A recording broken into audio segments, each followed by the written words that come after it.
اہم خبر، دفاعی حلقوں میں بڑی پیشرفت، پاکستان ایئر فورس کی فضائی صلاحیتوں کو مزید نکھارنے کا موقع۔ امریکہ نے پاکستان سمیت دیگر ممالک کے لیے F-16 طیاروں کے ریڈار سسٹمز کو اپ گریڈ کرنے کا ایک اہم معاہدہ کر لیا ہے۔ تفصیلات کے مطابق امریکی ایئر فورس نے $488 ملین کا یہ بھاری معاہدہ نارتھروپ گرومن سسٹمز کارپوریشن کو دیا ہے۔ اس معاہدے کے تحت F-16 fighting falcon radar systems کی طویل مدتی انجینئرنگ اور تکنیکی معاونت فراہم کی جائے گی۔ یہ بات قابل ذکر ہے کہ پاکستان بھی ان چند ممالک میں شامل ہے جن کے F-16 طیاروں کو اس جدید معاونت سے براہ راست فائدہ پہنچے گا۔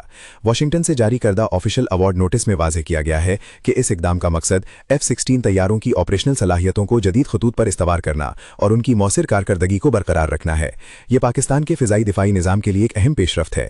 F-16 طیارے طویل عرصے سے پاکستان ایئر فورس کے بیڑے کا لازمی جز رہے ہیں اور ہماری فضائی حدود کے دفاع میں کلیدی کردار ادا کرتے ہیں۔ ان طیاروں کے ریڈار سسٹمز کی اپ گریڈیشن سے نہ صرف ان کی شناخت اور ہدف کو نشاں بنانے کی صلاحیت میں غیر معمولی بہتری آئے گی، بلکہ یہ پاکستان کی مجموعی دفاعی طاقت کو بھی مزید تقویت بخشے گی۔ یہ معاہدہ پاکستان کی فضائی دفاعی صلاحیتوں کو جدید تقاضوں سے ہم آہنگ کرنے میں مدد دے گا اور خطے میں پائیدار امن و استحکام کے لیے پاکستان کے کردار کو مستحکم کرے گا۔ امریکی حکومت کی جانب سے یہ اقدام دونوں ممالک کے درمیان دفاعی تعلقات میں اعتماد کی بحالی اور مضبوطی کی علامت ہے۔ یہ معاہدہ نہ صرف پاکستان کی قومی سلامتی کے لیے اہم ہے بلکہ عالمی دفاعی منظرنامے میں بھی پاکستان کی اہمیت کو اجاگر کرتا ہے۔ آئندہ آنے والے وقتوں میں اس طرح کے مزید تکنیکی تعاون کی توقع ہے جو پاکستان کو جدید دفاعی ٹیکنالوجی سے لیس کرنے میں معاون ثابت ہوگا۔ اس اہم پیش رفت پر آپ کی کیا رائے ہے؟ کمنٹس میں ضرور بتائیے گا اور مزید خبروں کے لیے ہمارے ساتھ جڑے رہیے گا۔